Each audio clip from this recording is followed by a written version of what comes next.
They brought him home at night. Not politely at 9 a.m., at night when the house was a quiet box of sleep. I heard the engine, the laughter, then that sound, Mom's little giggle like someone had just pulled a rabbit out of a hat. He was small, quiet. His eyes looked like two dim bulbs that didn't know where they'd landed. Mom hugged him and cried like she'd found a missing piece of her heart. Dad smiled like a weight had been lifted off his shoulders. And me, I stood in the hallway with my phone in my hand and felt the world switch channels as if I'd been flipped off the screen. It wasn't one moment of humiliation. It was a slow substitution. The first toast, the first photos, the first stories about our new son, and every time my place shrank a little. I didn't scream. I didn't make a scene. Scenes are for movies. My life became a quiet epidemic of indifference that ate away whatever proof I had that I mattered. That night on the roof, with the city small under me and my breath fogging in the cold, I said the only thing I could. If fate ever handed me a chance to answer back, I would use it. Not by breaking windows or punching walls. Not with a spectacle.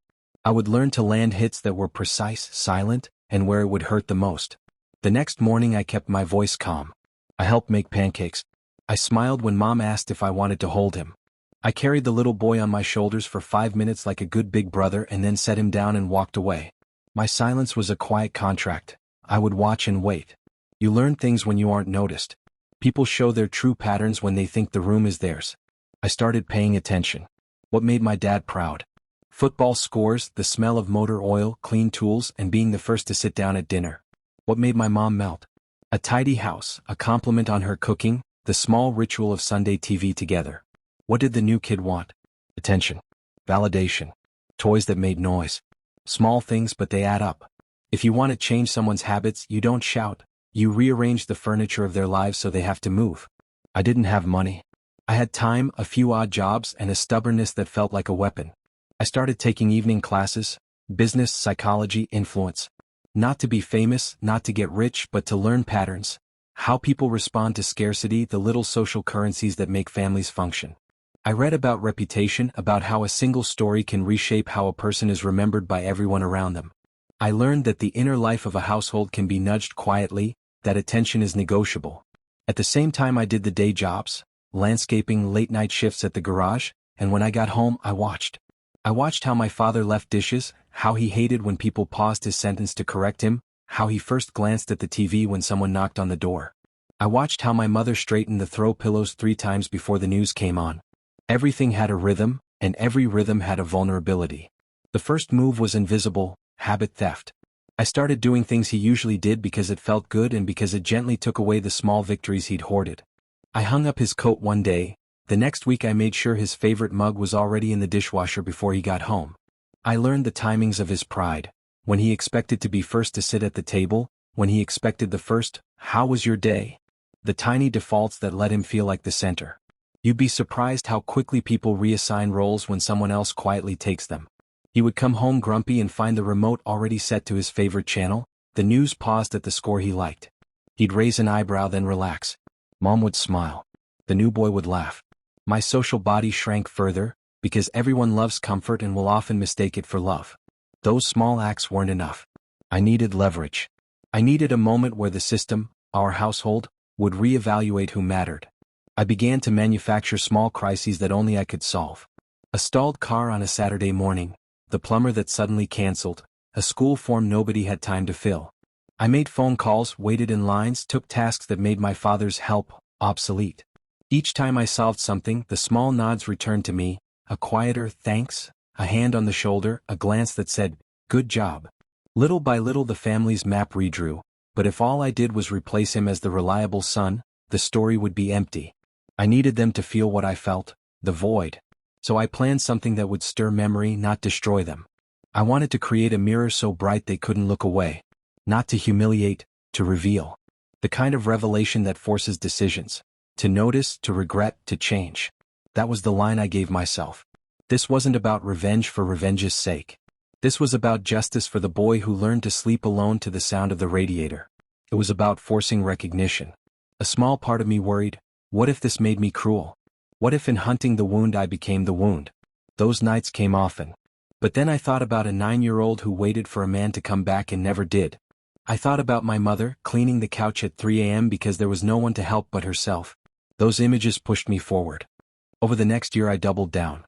I volunteered at the community center where he coached Little League once upon a time. I learned the kids' names. I showed up to PTA meetings and brought desserts. Nothing grand but visible. I helped with the fundraiser he'd always forget to follow up on. I did the little heroics people notice and then forget because heroics alone don't make a narrative. The narrative is made when you combine reliability with timing, being there in the right moment in public. Then I set the stage. I talked to people without drama, cousins, neighbors, the old lady from 2 houses down who kept photo albums in a cabinet. I started telling stories about my childhood, about the nights when Mom worked double shifts, about the time I fixed Dad's truck in the rain. Not to accuse, but to sow a counter-memory into the neighborhood's collective mind.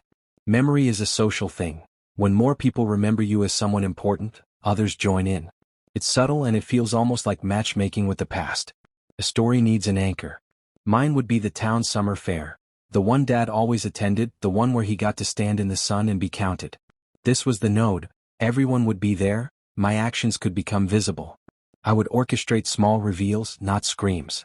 A framed photo exhibit, stories read aloud, kids lined up to thank the older brother figure. I wanted the house of attention to wobble in a public spot where no one could accuse me of petty jealousy. I assembled allies quietly. Mara from 2 houses over had always liked my cooking and loved the way I told a story. She offered to help with the booth. Mr. Ruiz from the hardware store had an old display board we could borrow. The PDA president, who owed me for last year's phone calls, agreed to slot our little presentation between the bake sale and the band. Nobody pressured, they just welcomed my help. People like helping people who get things done. It's a social currency I spent carefully. The week of the fair, I worked twice as many hours and slept half as much. It felt almost holy. I cut out photos from old yearbooks, made a timeline of our family in a small, tasteful frame, black and white photos of Mom tired but smiling, the house at different stages, a faded picture of me and my dad at a kid's soccer game. Nothing accusatory. Just truth with a subtitle. We were here first. On the day people came. They slowed when they saw the display. The little boy, the one who'd been brought home that night, walked through with Mom and Dad, oblivious, tugging at a toy. They stopped in front of the board. A couple of neighbors leaned in, whispered. I watched Dad's face change. A slight tightening around the eyes, a shift like someone suddenly remembering the small rules of their life. Mom's hand went to her throat. The kid reached up for a cookie from Mara and laughed. I didn't make a speech. I didn't point. I walked past the table with a tray of lemonade and handed a cup to Dad. He took it, and his fingers brushed mine for the first time in months without his pride getting in the way. He looked at me for a long second, a look that had many possible meanings. Did he recognize the timeline? Did he feel the weight of the little frames I'd built? I didn't know. The moment was short, but something in the neighborhood had shifted. A few conversations spun in new directions. People brought up stories of the house long ago, remembered me fixing the fence, remembered Mom's casseroles. When I packed up that night, my hands shook a little. Not from anger. Not from joy. From the solitude of someone who had spent years learning how to be invisible and now, in one public breath, decided to step into the light on his terms. That was the start. The first small public rebalancing.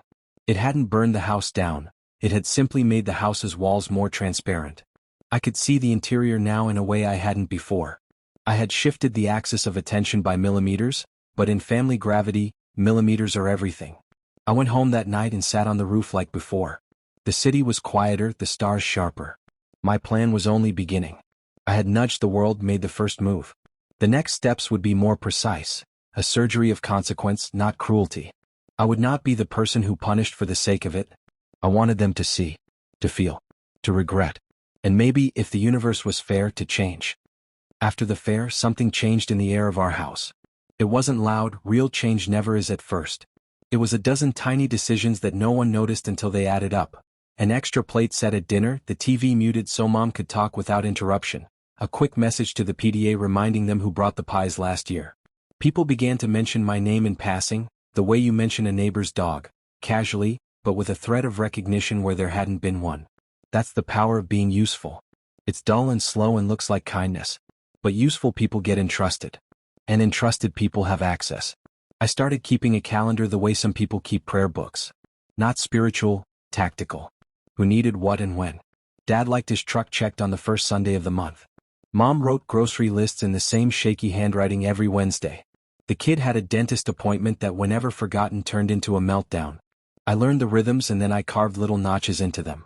A favor here, a fix there, always visible enough to be noticed, subtle enough to be denied as manipulation. 3 months in, my plan needed a lever. Tension was good. Leverage was better. So I went looking for leverage in places families usually hide it. Money, reputation, and memory. Money was the slowest, so I left it mostly alone. Reputation was fragile and public. Memory I could alter because memories are social. You can't force someone to remember, but you can provide postcards from the past, little artifacts that point in the direction you want them to look. The opportunity came from a stupid human thing. Pride. Dad loved being the sort who handled his own. He bragged about bargaining down the price at the hardware store, about how he always found a way. That pride was a card I could play. I arranged a job for him with the little renovation crew next door. Nothing big, a week replacing a porch floor for Mr. Ortiz. He took it like a king taking a small crown. I made sure the job would be photographed by the landlord's new security camera. I told the neighbor to take a couple of shots and post them in the neighborhood group. Suddenly there were images of Dad doing what he loved, strong, competent, in control. Mom smiled at the pictures. The kid waved and said, "My dad looks cool." Small win. I let it hang there. Then I pulled the thread. 2 weeks later, I accidentally invited cousins and neighbors to a small Sunday barbecue. The guest list was ordinary. A few people who owed me favors, Mr. Ruiz from the hardware store, Mara with her camera. I asked Dad to come a little early, under the guise of showing him the new deck plan. He did. He stood there, chest out, telling a joke he'd told many times before. He loved that audience. I started the slideshow. It began with my carefully curated photos. The old house in the rain, Mom with a tired smile, me with scraped knees, a cheap birthday cake with one candle. Then the timeline moved. The night they brought the new boy, the photos overlapping. The same couch with different kids, the same birthday table with different faces in the foreground. The last slide was small but sharp. A scanned note, Mom's handwriting from a year I found in a drawer. Remember to buy Alex new shoes, with no follow-up. People shifted. The laughter died down slowly like a tide. Dad's face went hard the way a photograph does when you touch it. He stepped back. Someone cleared their throat. The kid looked confused. Mom dropped the paper plate she was holding. I watched them watching themselves through this mirror I'd set up. That's the cruel part of light. It shows where you vacated yourself. But I didn't stop there. I needed him to feel what it was to be the one being overlooked. So I engineered it. I arranged for a neighborhood award night, local heroes, where volunteers were recognized. I dropped a few names to the organizers, my own and Dad's. I seeded details about the work I'd done, fixing porches, organizing fundraisers, rescuing lost pets. Dad got the polite nod in the pre-event email. I got the headline on the printed program. The night, he sat in the second row, clapping as my name was called. The kid beamed because adults were clapping. Mom cried quietly with pride. Later that week, neighbors came up and patted Dad on the shoulder and said, "That was a nice thing you did last Sunday," misremembering which Sunday and for whom. It hurt him. Not physically, the kind of hurt I was after burns in the soft places where ego sits. He looked at me once in that low light of the community hall, and for a half second his eyes asked a question. Regret, maybe, or the calculation of how to get it back. He chose to smile and squeeze his son's hand tighter, as if holding him out like proof. People say revenge is about rage. They're wrong. It's about thresholds. The average person can bear a lot of small humiliations if they are private, public, repeated, and precise, and they begin to erode the thing that props a person up. Certainty. The campaign escalated gently. I found little ways to undercut his tiny victories. When he bragged about fixing the truck himself, I posted a photo of the truck earlier that week, because I had asked Mr. Ruiz to take it, showing it in the shop with the mechanic sticker there already. When he boasted to the PDA about leading the kids' cleanup, I made sure the actual cleanup register showed my name as organizer. I didn't shout liar. I let the paper do the talking. At work, neighbors who once only nodded began to bring up stories of me fixing their refrigerators, of the time I stayed overnight to watch an elderly neighbor during a storm. The narrative shifted from him being the man you talk to about fixing things, to me being the man who actually fixed them. Sometimes he'd corner someone and try to reclaim the tale. People would smile, awkward, and then mention a detail he'd missed. That small social correction is merciless because it's simple and true. Then the thing I'd planned for months finally arrived. The kid's 6th birthday. Big moment. Our house was full of families. I'd made the cakes, arranged the games, set up the table with photos of community events where I was quietly visible. Mid-party, I heard Dad try to make a toast, prideful, loud clapping for the child. He stood, and for once I decided to give him the room. Let him feel it. When he finished, hands warm and empty, I stood up and said calmly, "I want to say something." The room quieted. My voice was steady, I didn't let it tremble. I told a short story, about a night when a kid waited up with a toothache because there was no one to take him to the clinic, about the nights mom worked double shifts, about the moments people show up for each other without cameras. I didn't accuse. I told facts. I showed a single scanned receipt of old shoes I'd bought with my first paycheck, a small private thing I'd found in a drawer. I said, we didn't have much but we made it. We still do. I looked at Dad. I didn't need to shout. The silence that followed did the work. Faces turned. A neighbor murmured. The kid looked from Dad to me. For the first time in years, my father didn't know where to place himself. He had been unseated, not by force, but by the gradual redistribution of trust and memory. It's one thing to lose your place to time, it's another to have the community reassign it. Later, as guests left, Dad pulled me aside. His voice was small. I didn't know, he said. We thought. He didn't finish. I watched him try to find a reason that made him less of a coward. I know, I said. And now you know. He walked away slowly. I felt a tight calm seep through me, not triumph, not joy, but the focused warmth of someone who'd executed a plan. I had given them a mirror and let them decide what to feel. That night, alone in my small kitchen, I allowed myself two things: to admit the victory felt hollow and to admit I wasn't done. This was a pivot, not the finish line. My moves had been surgical. Reputation shifted, the family's map redrawn. But the deepest thing to test was their conscience, whether they would feel and then act or simply learn to ignore the ache. It's strange how revenge stops feeling like fire and starts feeling like gravity. By the time the last phase began, I wasn't angry, just steady, focused. I'd already turned the tables, now I just needed him to understand why.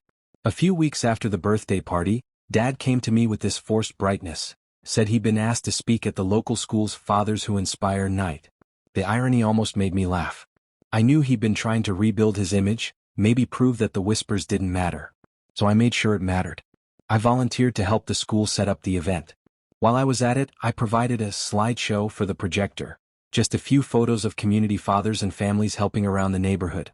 Hidden among them were carefully chosen moments. The night he left me at the clinic, the kid's photo with a bruised knee and no parent beside him, a grocery list with only one child's name on it. Nothing slanderous. Nothing false. Just context. The night of the event, the gym buzzed with warm lights and proud voices. He stood up there in his clean shirt, shoulders back, ready to talk about responsibility. When the slideshow began behind him, he didn't notice at first. But the audience did. The room quieted, one frame at a time. The applause stuttered. He turned mid-sentence. I'll never forget his face. Confusion, then recognition, then something worse. Realization. I didn't move. I stood in the back, arms crossed, watching him drown in the truth he'd buried. No lies. No yelling. Just exposure. When it was over, he didn't finish his speech. He just left. Mom followed him out, pale. The kid sat with a teacher, too young to piece it together. I felt a hollow in my chest, but it wasn't guilt. It was the end of the road. Later that night, he showed up at my place. No shouting, no excuses. He stood there in the doorway, the same man who once couldn't see me, now small, unsure. You could have just told me, he said. I looked him dead in the eye. I did. You just never listened. He nodded slowly, then walked away into the dark. I never saw him the same after that. Maybe he finally saw me. Revenge doesn't fix what was broken. Just evens the silence. But for the first time in years, I felt seen, not as the forgotten one, not as the ghost in the family photo. Just me. And that was enough.